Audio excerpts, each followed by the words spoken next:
Teams representing cap badges from across the Army took to the pool in Aldershot to battle it out for inter-corps glory. It's the first time in over 2 years competitors have had a chance to enjoy one-upmanship over their fellow challengers due to the pandemic. As a contact sport, water polo offers plenty of appeal to soldiers. Fitness is key, but it also requires subtleties of skill in order to outwit one's opponent so as to take the spoils. At forces level, the Army won their first inter-services title in a decade when the military teams met last time out.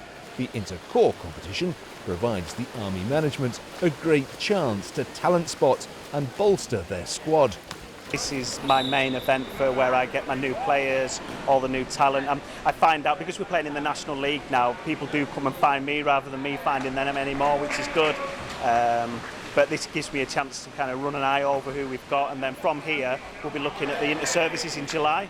So this is a great time now. I'll select my Army squad from this event, and then we'll look towards the inter-services in July. So we'll probably move forward with a squad of 20 and cut that down to 14 towards July.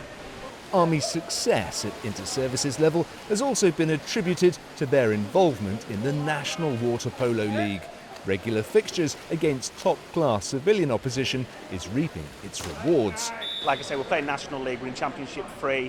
There's a potential that we can promote out of that this year, which means that we're getting talent through that, but it's kind of ready-made talent. So we've picked up 2 or 3 18-year-olds this year that have come from Cheltenham and Solihull, which are top clubs that are really helping, and they're pushing out the old guards like myself to replace us and keep pushing. You know, what's it like unearthing that talent to come through? You know, does it filter through the rest of the camp, keeping that old guard there on their toes? Oh yeah, 100%. Yeah, absolutely. And I think we found when we were working with a squad of say 14 for the year, people can get a little bit comfortable. I think you hear top like Premier League managers say you want competition for places, and no one wants to get dropped. I don't like dropping people, but you do see a reaction when people get dropped. You see that reaction definitely, and they come back a month later galvanised. They're, you know what I mean, really head down. Morgan Wells has a fine pedigree in the sport. He played his club water polo for Cheltenham, one of the leading teams in the country. Now with the Army, he's able to share his experiences with his forces teammates. I've trained under some really good coaches before as a civvy, and definitely bringing that into the Army team now. Do you think that you might go on and play at a higher level, or are you just happy to play Army water polo? Right now I'm looking at Army polo, but any opportunity that comes up, I'm going to go for it and train for it and see what I can do. The Craftsman is hoping to enjoy further success on the civilian circuit, but this time with the Army. The Army team are really successful at the moment, up-and-coming team in the National League, as well as at inter-corps and inter-service level, so it's very competitive, it's good. So you're only in your phase 2 training. What's it like to engage with that Army squad? Yeah, no, it's a great experience, a mix of ranks all the way up to captains, majors, even lieutenant colonels now, and all different parts of the Army, different corps.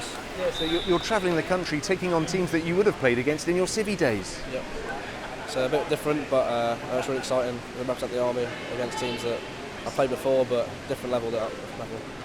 Meanwhile, the Army women are also busy ahead of this summer's inter-services campaign with their own preparations. We're definitely building up for the inter-services now, so we're going to start getting together. We've got fixtures planned in the run-up until inter-services, so we're going to be training hard, getting ready for it. Are those fixtures against civilian clubs again? Yeah, they will be against civilian clubs, so we always play against civilian clubs in our training camps, just because it's easier. Yeah, it's quite a niche sport, so how do you attract fellow female soldiers into this? Basically, every time I meet female soldiers, I ask them if they can swim or ever played water polo, but it's kind of just like that. And then we have the RLC inter-units, and the other cap badges have their inter-units, and that's got water polo in. So then we get them from there, recruit, bring them along to Corps, and then they really enjoy it, and then they come along to Army. And do you get a sense that more women are turning to the sport? Oh, 100%, yeah. A lot of people, loads of girls are enjoying it a lot more now. This year, the RLC claimed the women's inter-corps title as the Royal Engineers dominated the men's tournament. The 2022 Inter-Services Championship takes place in July. Julian Evans, Forces News, Aldershot.